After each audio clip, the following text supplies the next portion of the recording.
everybody's attention really quickly, please? So we have had a bigger number than we expected, so let's give everybody a round of applause for showing up. We love that.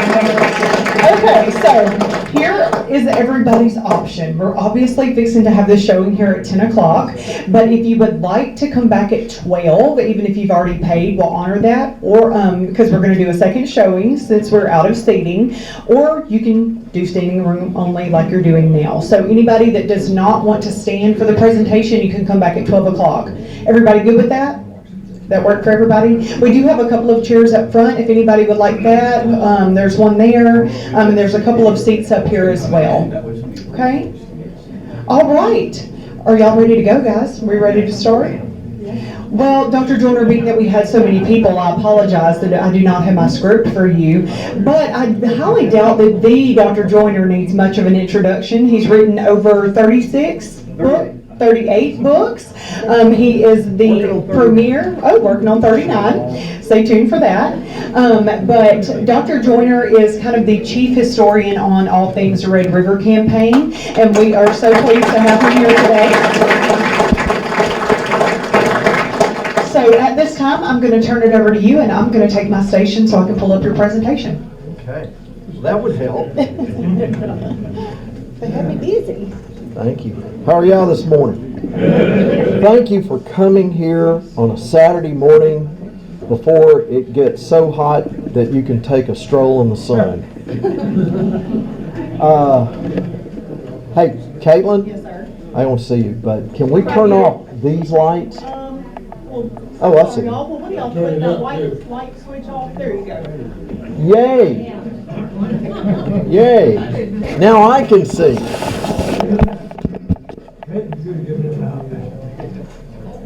I heard that, Al. All right, and Kaylin, you're going to handle the next slide stuff? Yes, sir. You just tell me when. I think you'll know. If I yell out next, you know what to do. Okay. Well, somebody asked if I was going to do the Red River campaign today, and I said if we got 3 days and we can go out and do a field trip, which we might end up doing, we'll see. Because of the Twin Blends, my buddies, and what they've done with AI, you're in for a treat. I'm just the opening act. I mean, it's all about them. This is great.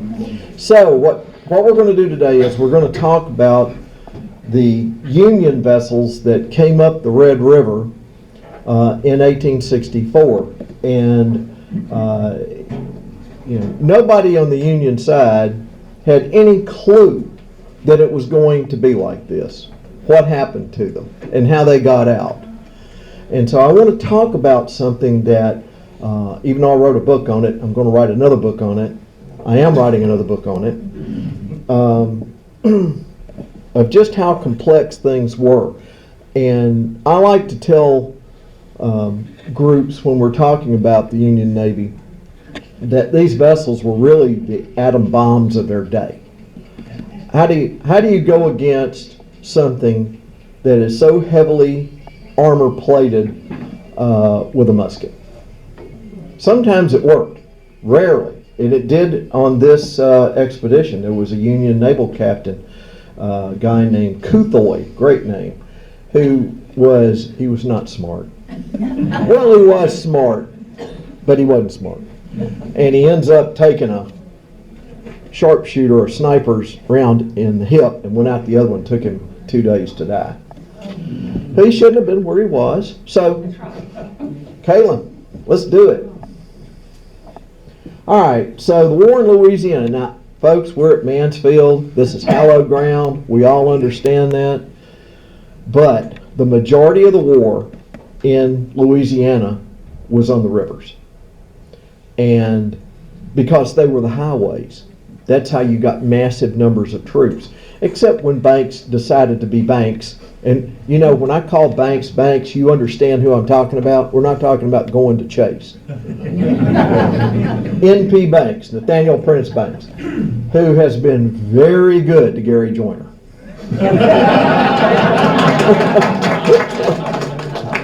All right, let's do it. So, this is these photographs come from 3 sources, original sources. The most important are at the Library of Congress. Their copies are at the National Archives. The second set, believe it or not, comes from the Wilson Creek National Battlefield in Missouri. Somebody left a collection of cabinet cards. We'll talk about that later. And then the third set sits in Baton Rouge in Hill Memorial Library at the Lower Mississippi Valley Collection. So here we go. This is at Mound City. Cairo and Mound City are just next to each other. This is early in '63. These are 3 of the what are called the Seven Sisters, or the city class ironclads. The Cairo being the most famous. It's at Vicksburg. But here you have the St. Louis, which the Navy didn't realize there was another St. Louis. And they said, you got to change the name. They said, okay. So it became the Baron de Kalb. So if you get confused on that, that's why. It's a St. Louis. Yeah. And then the Cincinnati and the Mound City. This Cairo sits at the mouth of the Ohio River, where it dumps into the Mississippi. Cairo is right there. And this is on the Ohio River side. How do I know that? You don't see any ripples. Mississippi runs about 6 to 8 knots per hour, and the Ohio is very gentle. These are anchored, and the boats end up going toward the direction of the water, so they're heading generally north. And these are the wharf boats. If you go to Cairo today, this is at 3rd Street. And these boats were there until the 1930s. Look at them. They've got 4 gun ports on each side, 2 in the back, 3 in the front. The maximum size cannon that they carried typically were 100-pounder Parrots, meaning that they could lob a 100-pound shell, and we have this from the guy that I'm working on for the next book. You'll have to buy it. So. 100-pound shell, 3.5 miles. And they were muzzle loaders. All right, let's do it. This is the fleet. You're going to see this twice. This is at Mound City. This is also on the Ohio River side, and that's the river as it just about comes into the final bend into the Mississippi at Cairo. And I've worked with this thing until I'm blue in the face. I can identify 4 of those vessels. I know who they are, but I mean specifically I could do 4. And this is what came up the Red River. You know, this is in '63. It's the same fleet, minus 1 ironclad that sits at Vicksburg because it had an oopsie. Okay. All right, this is the Carondelet. The Seven Sisters were built, they're called River City class. They were built by James Buchanan Eads in and around St. Louis, and we'll talk about that. Carondelet is now a suburb of St. Louis on the south side. It's an industrial area, and the Carondelet was built at Carondelet. The Seven Sisters are not identical. They're all slightly different, and from time to time they would change. The height of the chimneys of the smokestacks, putting wood structures up above the armor on the deck. We'll see that. One thing that, the Navy, going back to at least 1804, there are some things that the Navy made sure that was on every vessel. One is beans.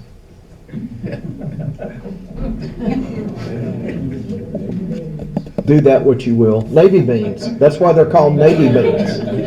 You've ever had Navy beans? Anybody? Yeah. How do they taste? Good. With ketchup. Not with ketchup. Oh, ketchup's a food group. To me, it is. So the other thing they have is paint. Gray paint, black paint, sometimes brown paint, sometimes green paint, but always gray and black. Look at that. That's gray paint. And this is on the Ohio as well. And it's a weird angle. It's much longer than it appears. But it's just the angle that you see it. Okay. This is the Cincinnati Hard Luck Ironclad. Ed Bars wrote a book about the Cairo, but I consider the Cincinnati to be a hard luck ironclad. She sank, I think 6 times. They brought her up and used her, and she does not hold the record for the U.S. Navy.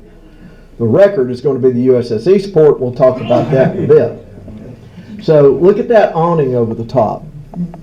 Right? That's to keep people okay in the summer.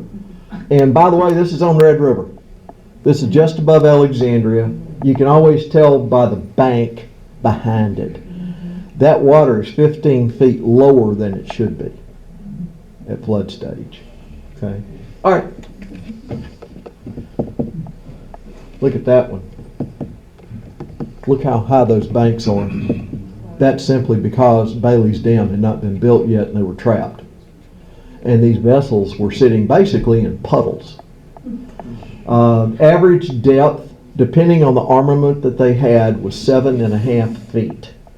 Fully loaded with big guns, great guns they called them. And at the end, yeah, that's fine. Here's the Louisville, another sister. Look how tall our stacks are compared to the others. They had ladders and they could reduce the height if they wanted to by taking off segments. All of these vessels had a different thing that identified them. Some of them were subtle and some of them were not. They all had a different color band on the tops of their stacks. But every one of these vessels were commanded by masons. And they put variations of Masonic emblems so that, hoping that Confederate officers who were also masons would not try to blow them away. It didn't work. All right, next. Here's the Louisville again. Now, I want you to look at something. Her stacks are shorter, right? She's up against the bank, and look hanging between her stacks, and look at the stacks themselves. They have stars, right?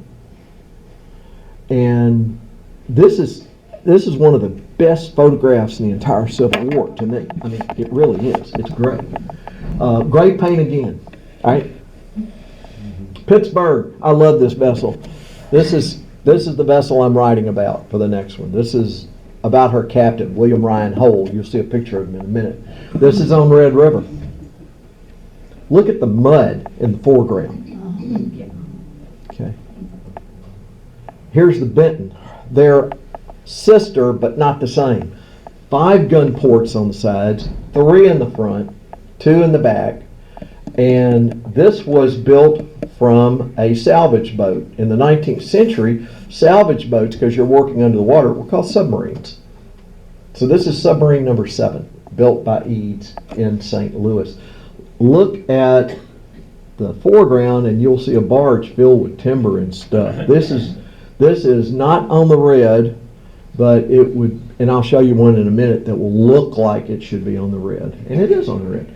Something weird about these. The Navy said they didn't know what to do with ironclads. They had no clue. So when the Western Gunboat Flotilla, which became the Mississippi River Squadron, was building these boats, they said, well, my God, we can't have a vessel that doesn't have masts. Sails are useless. But Navy regulations, they had to have 3 masts. Look at them. Now I'm going to show you some boats in a minute. They'll show you what they did with those masts. Not a sail to be found except for covering, to make a shaded area. Okay. Here's the Eastport.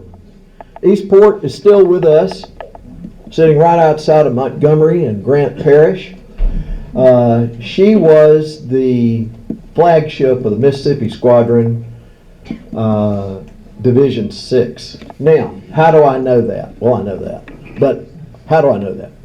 Look at the pilot house right in front of the stacks, real tall, made of wood.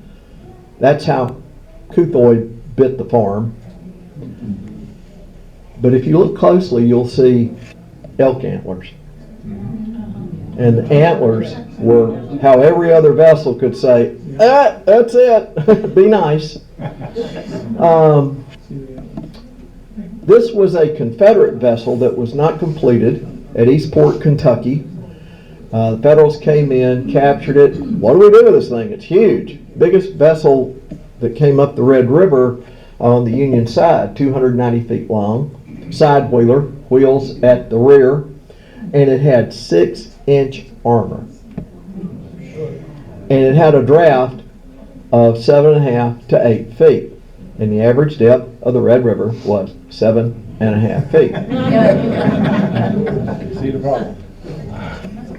Why did Admiral Porter lead with this? Because he knew from a spy, got the map, that 5 submarines, not salvage boats, were being built in Shreveport. And also there was an ironclad that at the time, the Missouri, at the time they called it a Little Arkansas. And the Arkansas was, they were scared to death of it. I mean, it had already been blown up, but they said, damn, they're making more. So this thing is an ironclad killer. Look at those guns in the front. Those are 2 100-pound Parrott rifles aiming straight ahead on a narrow river. That was the idea, kill the Missouri. And then these subs, they had no clue. Built by the same folks that built the Hunley, the Singers. Sound familiar? Yeah. After the war, nobody needed hand-crank submarines. So they started building sewing machines. The South won. Anyway, did I say that? I didn't say that. Here's the Chillicothe. This is one of the 90-day wonders after the sisters. That wooden structure in the middle was not there until not too long before the Red River. This thing had almost been pounded into pieces on the Yazoo River. It was so damaged that at Fort Pemberton that they had to get 2 ironclads to drag it backwards to get it out of danger. Only 2 guns, both facing forward. Doesn't help if you're attacking from the side. Okay. Here's the Choctaw. Now the next 2 you're going to see are near sisters. They're not exact. And I love the Choctaw and I love the Lafayette because they are bizarre. No rotating turrets. This one had 4 guns. You had to hope that it was within your range. And some very, very bright naval engineer, while this thing was being constructed, said, you know, we're running out of iron. Iron is getting tough to do. But you know what we got a lot of? India rubber. Wow. Let's get sheets of Indian rubber and let's put it all around this thing. So they called them rubber clads. So this baby out on the river, and they put a vessel next to it, a Tinclad, which you'll see, the type, and they fired point blank from about 20 feet away to see if the rubber could handle it. The rubber handled it. It bounced that round straight back into the Tinclad, and they said, that's fine. Now, also this bright engineer had no clue that it gets hot in the South. Walk outside. It's hot. This is not synthetic rubber. This is real India rubber. What happens to it? It cracks. And when it cracked, that means that if a round hit right in that crack, you'd have a problem. So they took them back up to Cairo and they put ironcladding on them. However, the spikes holding the rubber into it were 18 inches long. It's still hot. So the rubber rotted. And every time these 2 went around a curve, you know, we got curves in our rivers, right? A meander. Every time the thing would go clunk or clunk. And yeah, you don't want to be in it. All right, here's the Lafayette. She has a rounded front, still two guns in the front, 3 on each side. You can tell that they are side wheelers. Look at the height of those wheels. And ladies, I do not mean this as something derogatory, but at the time they called them big butts. Because the wheels were so wide apart. And I'll show you in a minute. Okay. Here's the Osage, built by Eads. There were only 3 river monitors that were stern wheelers. Eads built all of them in St. Louis. This is the one that got Tom Green. Yeah. Painted gray. Here's her near sister, the Neosho. Now, you see that slit on the back? Well, that's a port because it was so damn hot in the engine room. The Osage didn't have it. Neosho did. This is on Red River. The turret on the front weighed 78 tons. The engine room in the back counteracted the weight of the turret. And yet, even with all that, it had a draft of 3 feet. Okay. Here's Admiral, now we're going to look at guys for a minute. Here's Admiral Porter on the left, and then this is his staff. Most of them are lieutenants. There's a couple of lieutenant commanders in there. And notice the facial hair. You know, there were no regulations. And most of these guys really worked on having long sideburns. They loved them. You'll see that in a minute. Okay. On the left is Seth Ledyard Phelps. Famous. The book written about him called Ironclad Captain. He's the captain of the Eastport, and he was one of Porter's favorites. Admiral Porter loved his captains, loved them like sons. He had a son who had disabilities, and he would never go into the service. And so these guys were his kids. And Phelps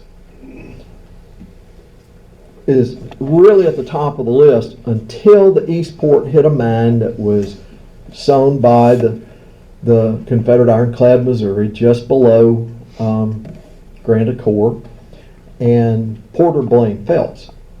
Well, he shouldn't have. So the Eastport is the one that holds the record for sinking the most. Now, our Red River, you know, the Russians say that their greatest general is General Winter. And justifiably so, I might add. But in our region, our greatest general, sorry Dick Taylor, love you man, but is the river. Gets down to Montgomery, for the 8th time it sinks. Now it only went down a foot because it had such a big draft. But this time it got so wedged. Henry Shreve was a Confederate. Did you know that? No. I'm going to prove it. He was long dead. Which is probably a good thing for us. Anyway, no. So Henry Shreve, his job was to just shove timber up against the sides, get rid of it, do whatever you had to open that channel. And even though he's working far north around Shreveport, some of the logs that he had shoved up against the side were still there. A lot of them are still here today. We just tend to forget that. Another story, another lecture. And anyway, the Eastport gets wedged, can't get it out, so Porter orders it blown up. And he tells Phelps, I want you to put a ton of powder around the vessel and blow it up. And oh, by the way, I trust you. And I want you to light the fuses. It's 290 feet long. So Phelps is lighting fuses on black powder and hauling ass to the other end. Lights the last one, jumps as they go off, and Phelps becomes the first naval aviator. The guy on the right is Thomas O. Selfridge. famous guy, ends up being an admiral. Look at those sideburns. That dude could grow hair. He was the captain. The fact that he was actually at Red River is something of an amazing thing. He was the captain of the Conestoga, sister of two of the vessels we're going to look at. It was rammed by another vessel, went down in 12 minutes on the Mississippi. He saved every crewman.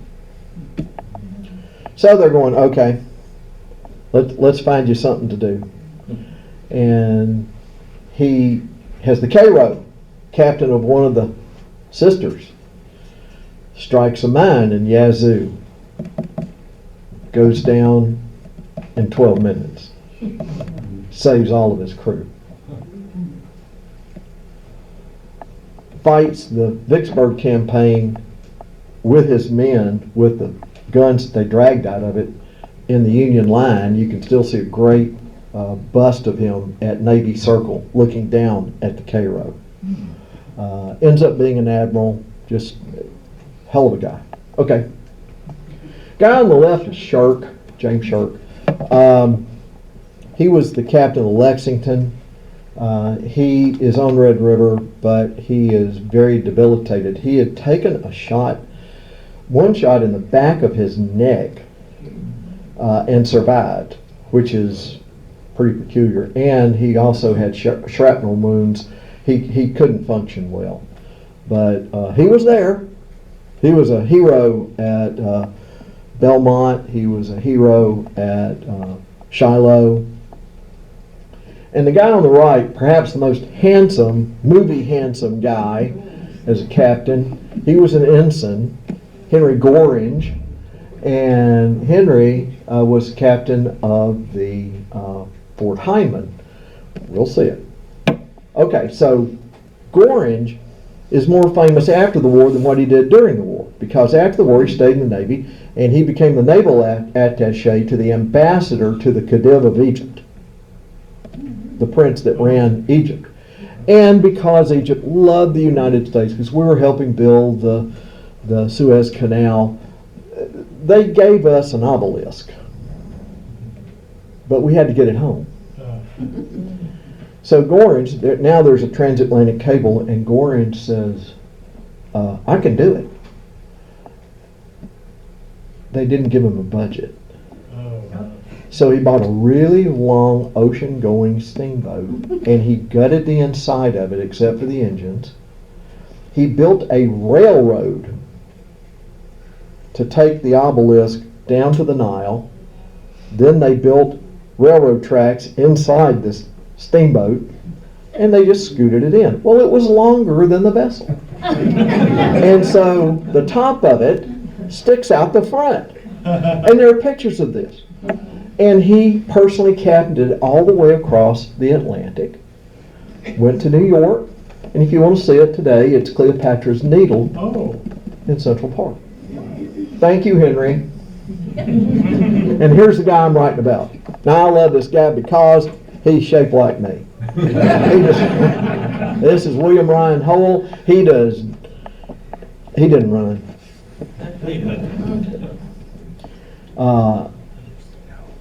He is fascinating. The more I work with him, the more I like him. And I'm not going to tell you what happened to him because I want you to read the book when I'm finished. But he had a spectacular life. And he's the one who saved Selfridge in the Yazoo. He is the guy that saved the Benton when its rudders were blown off, putting his own vessel, the Pittsburgh, between the Benton and the Confederates so that he could then get the Benton out of danger. He's Superman. Pudgy. Superman. Okay. This is Alexandria before Bailey's Dam raised the water levels, taken from the Pineville side, looking at the waterfront, and those vessels are Quartermaster Corps vessels, Army transports. They were in dire straits. If Bailey hadn't done the dam, the Confederates would have had a fine Navy if Porter hadn't blown them up, which he didn't want to. Okay.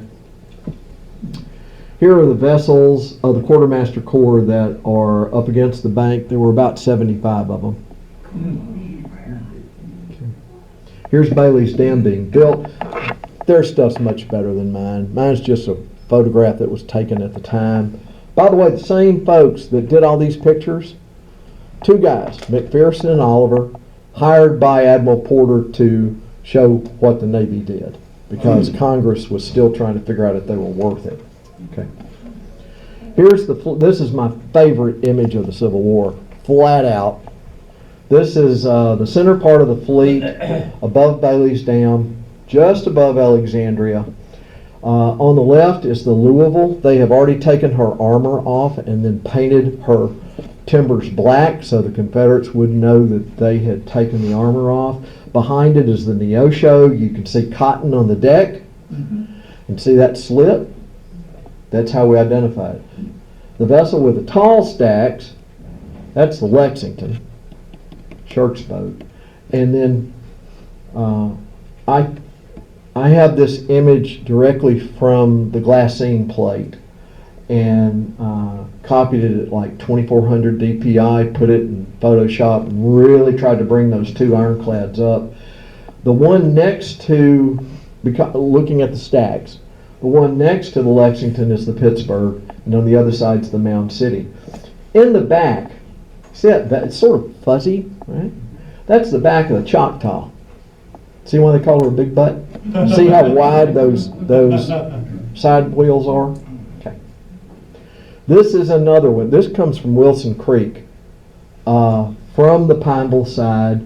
On the left is the Ozark, which was the worst monitor in the war, even though Eads built it.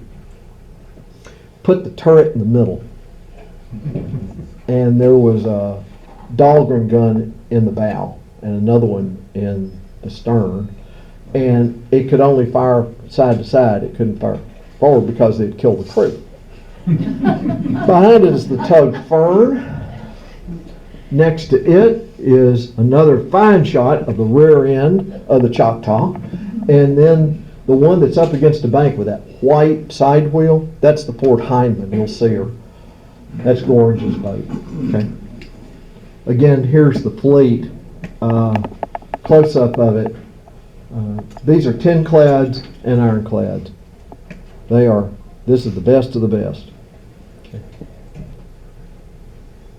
And then here's another version, a tight end showing the Fort Hindman and the Choctaw. Okay. Here's the Lexington, timber-clad. They didn't have iron. One of the first 3 warships on the Mississippi. Saw a lot of action. She was actually at Blair's Landing and was firing into Tom Green's troops from the south. She was one of the 2 vessels. Her sister, near sister, the Tyler, which we'll see in a minute. This is the Tyler. The stacks are right in the middle, and the Lexington, they're forward. I have a great picture of the Tyler. Remember those masts? And here are the lines, and I thought, man, that's a bunch of signal flags. No, it was underwear. They had done their laundry, and they're drying. It's a clothesline. My grandmother would have said cow flaps for brains, but anyway. So here's the Lexington. You can see that her stacks are forward. A lot of wood, painted black. And these were really porcupines. I mean, they were tough. Okay, here's the Cricket. This is Admiral Porter's flagship on the Red River up to Tones Bayou, painted gray.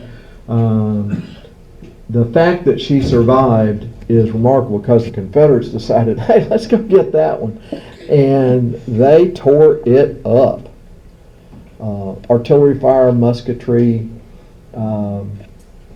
killed a bunch of guys, scalded them, hit the boiler exploded, killed the pilot, killed the first officer. Admiral Porter's in it. Porter, say what you want to about him. He had an ego larger than the Earth's atmosphere, but he went up to the pilot house, tied a rope to the wheel so it would go straight, went back down, and there were a bunch of slaves that had been freed and they were on the boat. And he said, Do you want to live? They said yes. He showed them how to fire cannons. Oh. Yeah. And so as they were being attacked, these former slaves, freed slaves, are pumping fire into the banks. Just enough for them to get through. Here's the signal. She and the Covington, which is the next picture, these are near twins. Big ironclads, or big Tinclads. They call them Tinclads because they only had half an inch armor. Enough to stop a musket ball, but not enough to stop a cannonball. Here's her sister. They both are still sitting in the Red River opposite Egg Bend, down below Alexandria. 1 4-gun battery took them out. Porter writes that the Confederates had 20 artillery pieces. No, they had 4. They were fast. Okay. Here's the Fort Hindman on Red River. Look at that mud flat. And if you look closely between the stern wheel, or the side wheel, and that front box, you'll see a howitzer. Okay. And then here's the Forest Rose. On Tinclads, this has been called everything but the Forest Rose. This is the Forest Rose. Look at the pilot house, you'll see a number. All the Tinclads were numbered. All you have to do is have your list, look at it, oh, there's the Forest Rose. What's he doing? Building Bailey's Dam, pushing barges in place so that they could put wood down to build the basis for Bailey's Dam. That's Alexandria behind it. This is the Washita, which Admiral Porter kept on writing as Wichita, O-U-I. He didn't speak French. She was a big ironclad, but not the biggest, or Tinclad, I'm sorry. Okay, there's the biggest. This is the Black Hawk. This is Admiral Porter's personal flagship, painted black and white. Before the war, she was a pleasure palace. She was a cruise boat. And Porter says, I want that one. But he left. On the inside of this, there were crystal chandeliers and mahogany walls. And on the back, he had the stern of it, he had a fold-down deck, and he kept his 2 favorite horses in it. So it had a barn. And he loved to ride. And that's it. So why don't we do this? Why don't you do yours, and then let's do Q&A for all of us. Okay. You want to do that? Sounds good. Thank you. All right. Thank you, Gary. Thank you.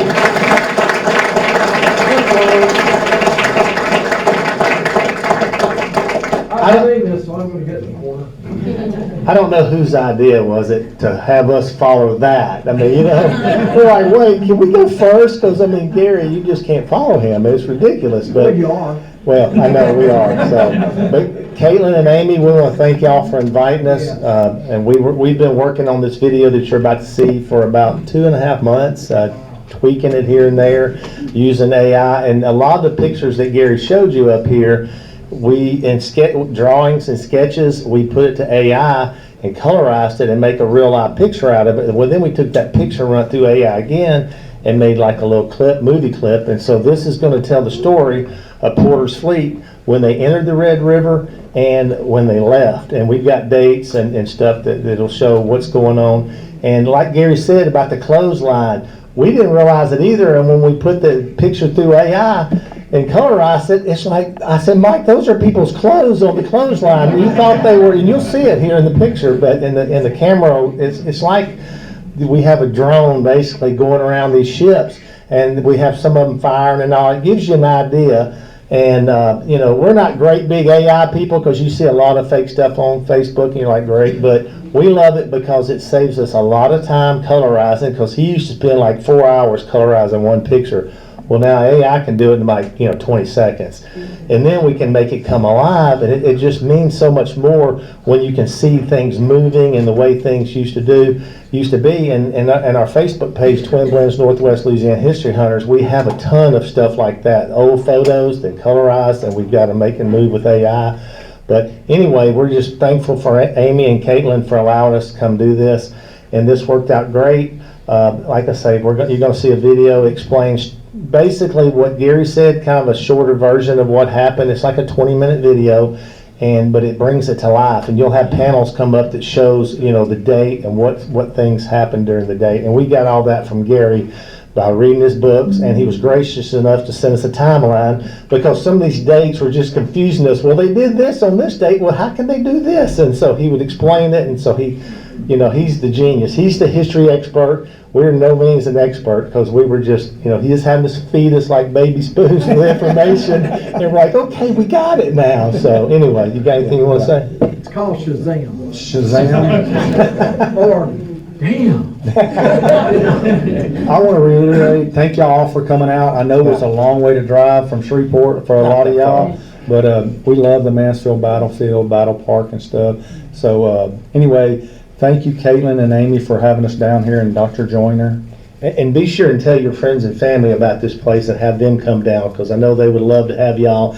So much fascinating history here. Real quick thing, our great-great-grandfather fought here in the Battle of Mansfield, probably 100 yards out there in the Battle of the Consolidated Crescent.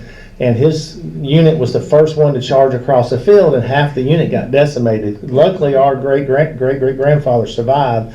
But that's something we found out not too many years ago when we researched this. We had no idea. He fought at Battle of Pleasant Hill, Battle of Mansfield, and Yellow Bayou. So anyway, it's just fascinating when you dig into history and you find all this, and it brings it to life. And that's what we try to do.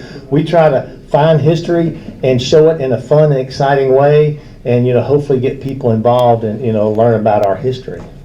And after it's over with, if y'all want to come, we've got some relic supporters fleet up here, some cannonball fragments and grape shots and stuff like that come from the actual battle. Of course, it's not as much as Tony Brantley and Travis Clark over there. They're like the gurus. They're got a lot of stuff. We admire y'all for what y'all do. Thank you for that. But thank you for saving the history. But anyway, with that, I guess we're going to go ahead and start this video. And it's like I say, it's about 20 minutes long, so we hope you enjoy it.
that amazing that the AI can do that with those pictures? I mean, you look at boring black and white flat pictures. No, and no, you- no. Yeah. Well, There we go. it's exciting, okay. Anyway, but to bring it to life like that, it just really brings you back in time. And we always say that's the closest to time travel you're ever going to get, probably, is to look at these old pictures and just imagine back then how, can you imagine, I like to say, those people when they were looking at those Tinclads and Ironclads come up the river, it would be like if we walked out to the Red River and we saw like battleships and aircraft carriers coming up the river, we'd be like freaked out. So that's probably the way they felt.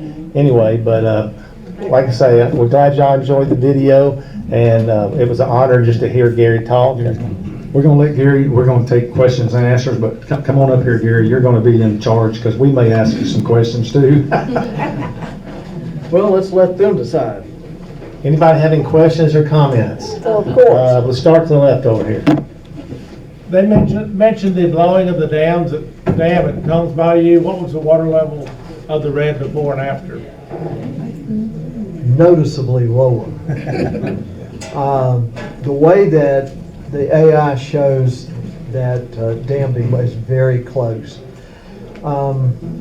There was a Texas cavalry unit that was trying to get with General Taylor. They had a long way to go, and they were just late. So they said that they crossed Red River upstream in about 3 hours, but it took them over half a day to get across Combs Bayou. There's no way to really answer your question other than think about this. Close to the dam, water level is going to be pretty much the same because, wow. Anyway, I'm stunned. Your state lumens at work. The water level is going to be pretty much the same because more water is coming down, right? Yes. And then Porter and his captains actually recorded the river rising before it went down. And that's because all the water that was going from Combs Dam went into Bayou Pierre, went down about 40 miles, dumped back in right at Grand Ecore, and then they saw the levels rise as that slug of water hit. And they're going, hey, everything's fine. And then it wasn't. And as the water began to decrease, it became a big deal. In some places, the water went down as much as 15 feet. In others, 7. And those, In other words, it was no longer navigable. rowboats. Yeah. Well, What was the purpose of burning Alexandria? Why did they burn it? Because it was burned by General A.J. Smith's men, and they were Sherman's guys, right. right? And at the time, the folks who said that they were just absolutely great said, and this is a quote, that they had incendiary tendencies. They like to burn everything. And whatever's left, you can't use it. Sherman taught that, and he lived in Alexandria before the war. Most people don't realize that he was the first superintendent, president, if you will, of what would become LSU. He loved Louisiana. But he said, and he writes in his memoirs, he said, I learned how to defeat the rebels by living in Alexandria because they mean what they say, and the only way to defeat them is to take away their capacity to wage war. That's why they did it. Questions? When's your book coming out, approximately? When's your book coming out? Later than I would hope. I'm still writing. I was turning you up. Thank you. Thank you. I'm a professor. I can yell. I don't really. If y'all think that, the book is divided into 8 pieces, mainly on the words of Captain Holt. And then I am filling in the blanks and describing what he was talking about. Turn it down. He's a rookie. Yeah, way down. Throw it on the floor. And then turn it off. No, don't do that. Just stomp on it. Which one is it? Kill it. Caitlin, what did you do? There's like 15 knobs up here. The other way. There you go. Anyway, so what I hope is that I will finish the text by the end of the year. And then we'll see, LSU Press wants it, University of Tennessee wants it, and so we'll let them get into a little war. You know, and Ted Sabbas with Sabbas Beatty will want it too. Question? What's the purpose of raising and lowering the stacks? Good question. The purpose of raising and lowering the stacks. The purpose was that if they were too low, and steamboats had a real problem with a buildup of carbon because they used too much pine wood, and so the rosin would get into the stacks, and occasionally it would burn off, and when it did, you would hear a boom, and then there was this giant, like a flamethrower. So the taller the stacks, the less that happened. But the taller the stacks, the further away they could see. So you want to lower the stacks if you're being sneaky. Yeah. And so my description of that is how sneaky can you get away with without getting killed? Yeah. John, Yep. when Blair's landing the battle after Pleasant Hill, was that kind of the first of the skirmishes all the way down the river following the flotilla? Yes. Yes. Tom Green got there thinking that, and he rode his men hard from Pleasant Hill, and he thought that what he was seeing was the first of the fleet. Well, the bulk of the fleet had already passed, and the Osage was the last armed vessel, to come through, and they didn't see it. They were paying attention to the Lexington and pouring fire into the Lexington, and then when the Osage fired, they went, "What was that?" Boom. We got one to the left. Oh, okay. Two questions. Number one, how many ships did exit the Red River? And number two, was all the Union infantry on the ships that were going down through the river? No. In reverse order. Most of them, the eastern troops under Banks, were on the transports. And most of Sherman's 10,000 men were on the transports. But others had to march because Banks, who was not a military genius, but I still love him, Banks thought that they should march so that they could protect the flanks. And there's really good letters if you read Little to Eat and Thin Mud to Drink. Really good letters. Just dead tired, fighting for days, and they actually fell asleep marching, and they started. The banks of Cane River were so steep that some of them fell off into the cane, and they had to struggle to get back up. They had carried canteens for water, and it was miserable. I mean, if you want to go to some place that's miserable, walk along the cane.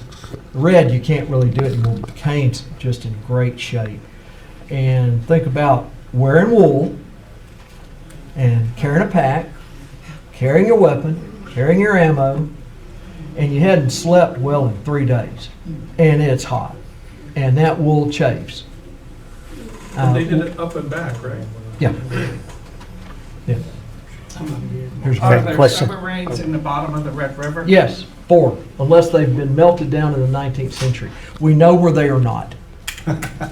However, can't talk about it, but there will be a really good chance that if they exist, we can find it. We're finally going to get to use a helicopter and a really big magnetometer, big magnet, and we won't pull them up, but we'll be able to see it. They'll glow like Chicago at night.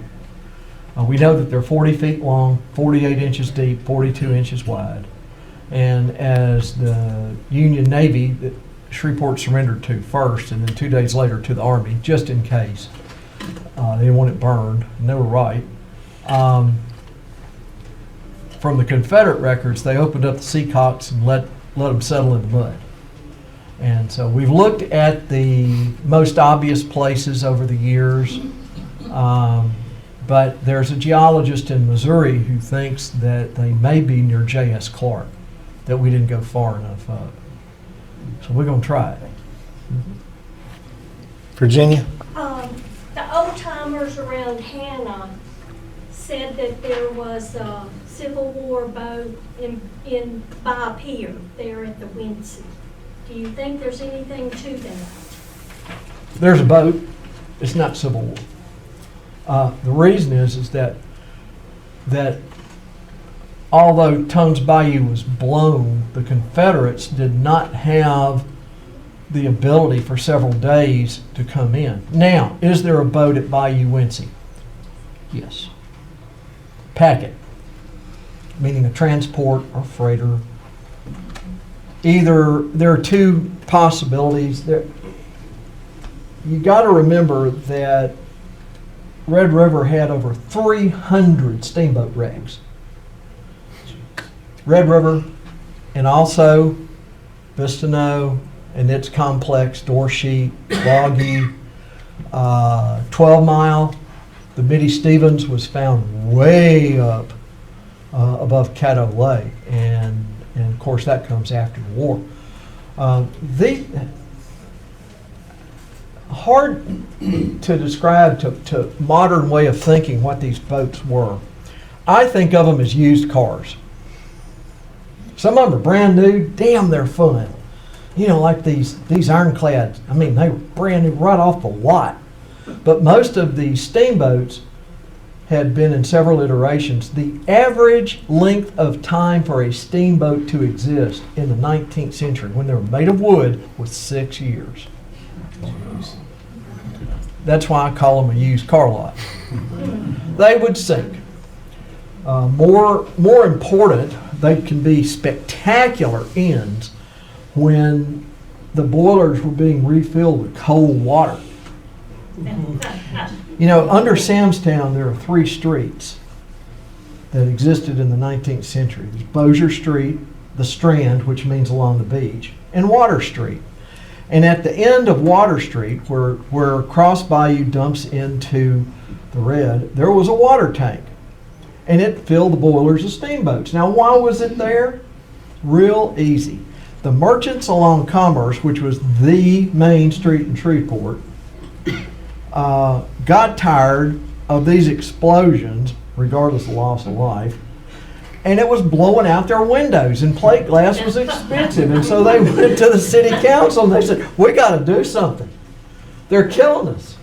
And so then they finished Water Street, and then it was okay. And I've identified 3 wrecks there. The Caroline, the Ruby, and one unnamed. We don't know what it is, but it was there as late as 1912, and we've got maps that prove all 3. There's a picture of the Ruby in 1873 just inside the bank, and it's leaning up against the bank. It had 100 head of cattle on it, and these cattle panicked as it goes to the side, and they decide to climb the steep bank, which a lot of them did. At least 10 to 12 of them did, and they're wandering around the streets. Nobody knew who owned them. And it was an insurance deal, and they didn't want to be caught for cattle theft, so they let them roam. Well, there are 90 head that drowned. It stunk. And some of the folks that lived in St. Paul's Bottoms thought that that was a huge waste of hides, and so they skinned them, and they left the meat. And then yellow fever broke out. Now, the two have nothing to do with each other, but Shreveport was not a happy place to be in August of 1873. Plus, it was trash in the streets. There's all kinds of weird stuff going on. And it's no wonder that we were in such trouble. And within 3 weeks, we lost a quarter of the population of Shreveport, most of whom are under the new monument at Oakland Cemetery, 800 of them. Any other questions, comments? Riverboats, boilers, boil well water, I'm assuming, and not that dirty, really dirty river water. And if it was well water, it was a one-pass system, their water would run out pretty quick, wouldn't it? Yes, So it's well water? when they could. Okay, so your entry report, you fill up your tanks, it's ready for everything to go, right? Now, in 1865, just below LSUS on East Kings, there was Reeves Dirt Pit. And Reeves Dirt Pit is at the end of a really long dirt road. And that's where the wreck of the SS Kentucky is. And you're thinking, well, that's not far. Well, it's 45 river miles from Commerce Street to just below LSUS. And you're using water like crazy because you're making steam to make those pounds good. So what would you do? Well, there's no houses, there's no subdivisions, there's no place to get water, so they use river water. Which was another issue, because occasionally they had to just stop, take all the steam out, let it sit, because this stuff's hot, open up the bottom of the boiler plate, and use shovels. Good sand, though. I mean, really good sand. But yeah, they use both. Okay. You got one of There was a guy, and y'all seen the models, he made the models of the Ironclads. He was trying to gather them up in one place at one time, and he was successful doing that? Well, the ones that we've got, Bill Atteridge made them, and he was a really good friend of mine who's passed on. And Bill and I were talking about, wouldn't it be cool to have models of some of these Red River vessels, especially Porter's Fleet, and the New Falls City and the Missouri as well. And so he made 15 for me, and he ended up with 108, including 20th century boats that he had been on, ships that he had been on. And he was building 2 more for me when he died, the Signal and the Covington. And now they're being sold. Not mine. Not mine, but his son is selling them. They were appraised at over $1 million. You mentioned the Consolidated Crescent Regiment. Have y'all been to Colonel Clack's grave? We have not. Okay. We have not. Where is that at? Where is it? Go through the old Mansfield Cemetery, and before you get to the back part that's fenced off, Yeah. to the right is Green Reeves' plot. Okay. Mr. Jordan probably knows the family. He, after the battle, convalesced with the Reeves from wounds received at the Battle of Mansfield. 7-10 days later, he passes away, and the Reeves take him to their family plot, Wow. where he now rests. We got to check that out. Yeah, thank you. Thank you. I love that cemetery. It's- I do it a is lot of cool. work in cemeteries. Yes, sir. Charles? Was there a prisoner exchange? The 2nd Louisiana Cavalry, when they were captured at Henderson Hill, was there a prisoner exchange at Grand Ecore before the battle here? And you have them out there on the map that they were fighting here? Yes, they were at Grand Ecore. There was a And there were other prisoner exchanges further down the river. Okay. One of the Confederate engineers one of the 8 engineers that built fortifications at Shreveport, David French Boyd, was captured early on before the campaign, and he set out the whole campaign on one of these steamboats called the Polar Star, which is a prison boat, and he was a captain, and so they treated him like he was a captain. I mean, he wasn't mistreated at all. There was very little of that. And he spent the whole campaign, and then I found just yesterday a comment by Captain Hole, that said that the Polar Star came down with prisoners, and he at that time is below the falls, and they were given a truce pass to get through because the Confederates were still nailing anything. So they flew a white flag with a P on it that said prisoner. We got probably one more quick question. We got about 5 minutes left. No, go ahead. Go ahead. Real quick. First, was the Mitty Stevens operating in the campaign as Yes. the Mitty Stevens? Yes. Second, the route taken by the Confederates, taking the prisoners after the battles here at Mansfield and Pleasant Hill to Tyler to Camp Ford, through Logansport and northwest, or how did they get there? They split them up. The officers went to Shreveport. Okay. And the regular line troops, Logansport over to Tyler. The officers were given free reign of the town because they didn't have any place to put them. And there's a lot. There's comments. There's all kinds of comments from different sources of, you're wearing blue. Man. We beat you, didn't we? Caitlin, do we have any? Take one more. One more, okay. Diane. I have a question. Okay. On the Covington, did you mention that it had sunk somewhere and it's still there? At Egg Bend, as well as Egg Bend. Nobody ever does this anymore, but if you go south on Highway 1 below Alexandria, you'll actually see a town sign without a town. We have, for every town in Louisiana, we have 10 ghost towns. Yeah. Right? Literally, we have 10.